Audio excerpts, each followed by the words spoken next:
안녕하세요. 책 읽어주는 강사 손정입니다. 오늘은 글을 쓸 때 어떻게 하면 내가 읽은 책에서 내용을 인용해서 그 책의 내용으로부터 영감을 얻어서 내 글을 쓸까, 이런 얘기를 좀 해보겠습니다. 우리가 책을 읽다 보면 많은 작가들이 본인이 읽었던 책의 한 구절을 인용하고 그 구절로부터 내용을 끄집어내서 글을 써요. 그런 일이 참 많죠. 이제 그게 아니라면 주로 이제 자기 경험에서 이제 얘기를 가져오거나 아니면 자기가 깊이 생각했던 자기 철학, 이런 걸로 이제 글을 펼쳐야 되는데, 사실 그게 쉬운 일이 아니죠. 경험이 많다면 또 좋겠지만, 또 경험이 많다 하더라도 읽었던 책에서 또 인용해서 글을 쓸 수 있다면 많은 사람들로부터 또 공감을 얻기도 하고 그 책의 권위를 빌려서 신뢰를 쌓을 수도 있잖아요. 이제 그런 얘기를 해보겠습니다. 오늘 이게 역사라는 책하고 이제 이 장자라는 책을 우리가 만약에 읽고 있어요. 읽고 있는 도중에 이 내용이 참 좋네. 이 내용을 인용해서 이걸로부터 내가 에세이 한 편, 칼럼 한 편을 쓰고 싶다, 이런 생각이 들 수 있잖아요. 그런 사례를 한번 보겠습니다. 만약에 이제 우리가 늘 글을 쓰는 사람이다, 아니면 블로그나 이런 데 글을 올리는 사람이다. 그런데 많은 사람들이 여러 주제를 한꺼번에 다루진 않잖아요. 자기가 다루는 주제가 정해져 있을 텐데, 어떤 사람이 리더십에 대한 글을 주로 쓰는 사람이에요. 근데 그러면 그 사람은 항상 리더십에 대한 관심이 있겠죠. 그래서 남들하고 똑같은 걸 보더라도 리더십, 이런 쪽으로 읽히기 마련이에요. 그래서 만약에 이런 역사라는 책을 이제 우리가 평소에 쭉 그냥 읽는 거예요. 쭉 읽다 보니까 여기 이제 진시 황제에 대한 얘기가 나오는 거예요.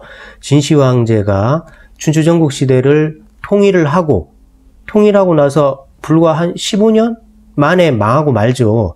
그리고 나서 이제 유방과 항으로 이어져서 한나라로 바뀌는데, 이제 여기에 그런 장면이 나와요. 그러나 신생제국에 그토록 공을 들인 진시 황제는 결국 죽 서서 개중꼴이 되고 만다.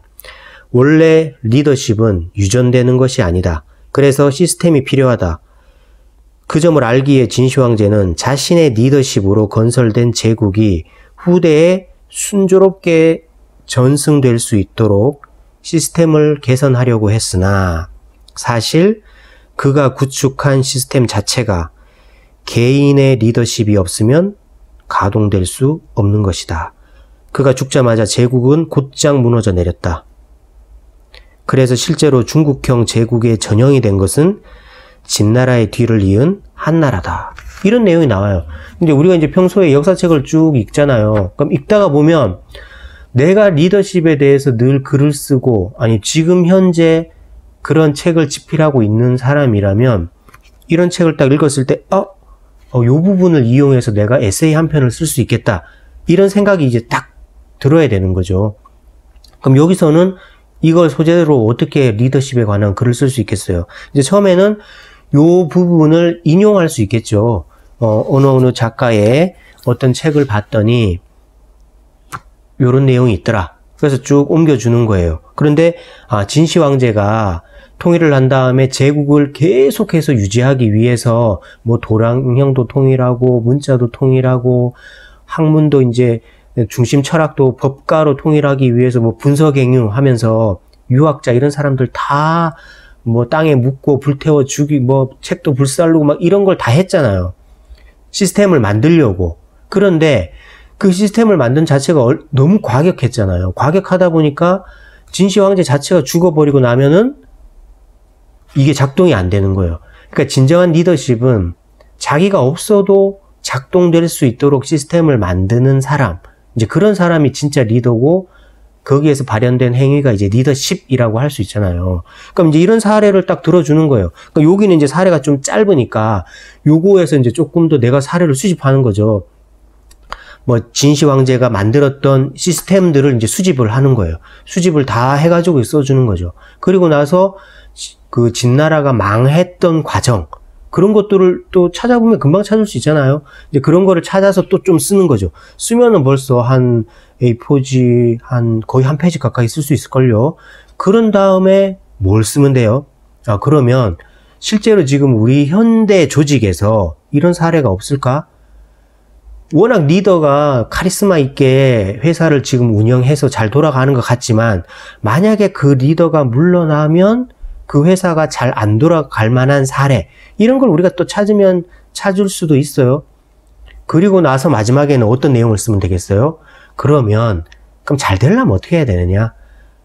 시스템이 그런 카리스마 있는 리더가 사라진 다음에도 작동되려면 어떻게 해야 될까? 해법을 마지막에 내가 제시하고 글을 마무리해 준다면 한편의 훌륭한 칼럼이 될 수 있겠죠. 그러면 그게 이제 소주제 글 하나가 되는 거예요. 리더십 책에서. 그러니까 우리가 책을 읽을 때 그냥 책을 읽으면 안 되고 항상 내 머릿속에는 내가 현재 사유하는 주제가 있어야 되는 거예요. 내가 추구하는 가치가 늘 머릿속에 있어야 되는 거예요. 나는 인간에 대해 관심이 많다. 나는 현재 리더십에 대해서 관심이 많다. 나는 현재 자기 성장 이런 쪽에 관심이 많다. 그러니까 나의 관심사는 늘 있어야 되는 거예요. 그렇게 안테나를 세우고 살면서 어떤 책을 보더라도, 그러면 이제 제가 봤던 이 진시 황제의 사례, 이거를 보고 저는 리더십으로 읽어냈지만 딴 사람은 다른 걸로 읽어낼 수도 있겠죠. 자기의 중심 분야로 연결할 수도 있을 거잖아요. 그래서 우리가 평소에 늘 관심을 갖고 살다가 이런 걸 딱 보면 이거는 리더십이랑 연결할 수 있겠는데, 이렇게 해서 요걸 인용, 그 다음에 추가적인 자료 수집, 마지막에 해법 제시, 이렇게 하면은 한 편의 에세이를 쓸 수 있습니다. 이제 역사책은 그렇고요. 또 이제 이런 장자라는 책, 이런 책을 쭉 읽어봐요. 읽다 보면 이 책 이제 181페이지에 여기 이제 거여편이죠. 장자 거여편에 보면은 그 유명한 도척의 얘기가 나옵니다. 도척이 워낙에 거물인데 이제 도척의 도둑이 물어요. 두목님, 도적에게도 도가 있습니까? 그러니까 어디엔들 도가 없겠느냐? 훔치러 들어갈 때 집안에 무엇이 숨겨져 있는지 대강 아는 것이 성스러움이고, 먼저 들어가는 것이 용맹함이다. 나중에 나오는 것이 의로움이고, 성공 여부를 아는 것이 지혜로움이다. 골고루 나누는 것이 어짐이다. 이 5가지를 갖추지 못하고는 대도가 되지 못한다. 이 사례는 제가 이제 지난번에도 한번 인용드렸는데 워낙에 인용하기 좋은 사례라서 그런 거예요. 만약에 내가 또 리더십에 관심이 많은 사람인데 지금 그런 칼럼을 평소에 쭉 쓰고 있는 사람이에요. 그런 가운데서 우리는 늘 책을 읽어야 되잖아요. 근데 마침 장자 책을 딱 읽다 보니까 이런 도청 얘기가 딱 나오는 거예요. 그럼 이걸 딱 보면 이제 글쓰기 딱 좋잖아요. 처음에는 장자 거여편에 보면 이런 얘기가 나온다 하고 요 얘기를 딱 인용을 해주는 거예요. 인용을 해준 다음에 여기서는 이제 이 인용 자체가 너무 내용 자체가 짧아요. 훔치러 들어갈 때 집안에 무엇이 숨겨져 있는지 대강 아는 것이 성스러움이다. 요게 다예요. 그러니까 그런 다음에 먼저 들어가는 것이 용맹함이다. 근데 또 요게 다예요. 근데 요렇게만 써주면 글이 너무 짧아지니까 요거는 본문 있는 그대로 출처를 밝히고 딱 인용을 해준 다음에 요거를 내가 조금 더 길게 해석해 주는 거죠. 훔치러 들어갈 때 뭐가 있는지 아는 것, 이게 뭘까요? 그러니까 리더라면 어떤 사업을 구상하거나 전략을 짤 때 이게 미래에 어떻게 될까? 여기에서 예상되는 결과물이 뭘까? 여기에서 우리가 세워야 될 목표가 뭘까? 기대 효과가 뭘까? 이거를 리더라면 예측할 수 있어야 된다. 도둑도 그 집안에 훔치러 들어갈 때 저 정도 집이면 얼마만큼의 뭐가 있겠다 정도는 예측을 할 수 있어야 된다. 그러니까 이 얘기를 조금 더 내가 길게 써주는 거예요. 그러면 앞에 이게 분량이 확보가 되잖아요. 우리가 글을 쓸 때 중요한 게 내용의 참신성도 중요하지만 분량도 되게 중요해요. 아무리 그래도 요만큼 쓰고 칼럼이다라고 할 수 없잖아요. 칼럼이라고 하면 보통 최소한 워드 2페이지 정도는 써야 되니까. 그런 다음에 이거를 자세하게 해석해 준 다음에 현대 리더, 국가를 이끄는 대통령 또는 회사를 이끄는 경영자의 경우에 이 5가지를 내가 적용해 보는 거예요. 경영자의 경우에 성스러움은 이런 거다. 경영자가 뭐 있잖아요. 지혜로움. 아니면 골고루 나누는 것이 어짐이다. 그러니까 성과를, 보상을 공정하게 해준다. 이걸로 연결할 수 있잖아요. 그리고 먼저 들어가는 것이 용맹함이다. 이건 뭐예요? 리더가 이제 뒤에서 미는 게 아니라 이제 앞에서 이끄는 게 리더다. 뭐 이런 식으로 또 연결할 수 있잖아요. 그래서 이제 우리가 책을 읽다 보면은 참 유명한 작가들이나 이런 사람들은 참 많은 책을 인용들을 해요. 근데 그게 되게 능력이죠. 어떻게 보면은. 그만큼 읽었다는 얘기고, 읽기도 했지만 읽고 나서 의미를 부여할 줄도 알았다가 되니까. 그러니까 뭐 어떻게 하면 그 사람들은 그렇게 했을까요? 뜬금없이 연결한 건 아니고요. 늘 자기의 주제가 머릿속에 있었던 거예요. 그래서 무엇을 보더라도 이제 안테나가 그쪽으로 발동을 하는 거죠. 그래서 장자 거여편을 읽을 때, 아, 경영자의 리더십.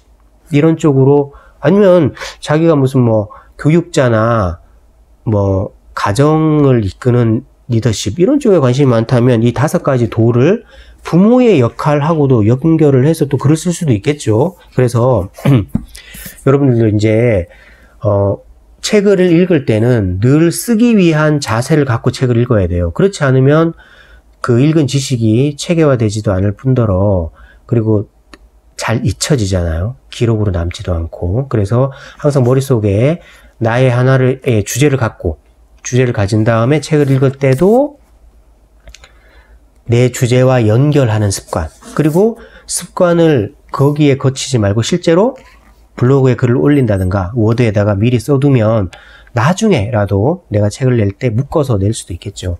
그래서 오늘은 책 읽어준 강사는 독서를 하면서 어떻게 인용해서 글을 쓸 수 있을까에 대해서 한번 해봤습니다. 다음에도 또 좋은 글쓰기 또는 책에 대한 내용으로 돌아오겠습니다. 고맙습니다.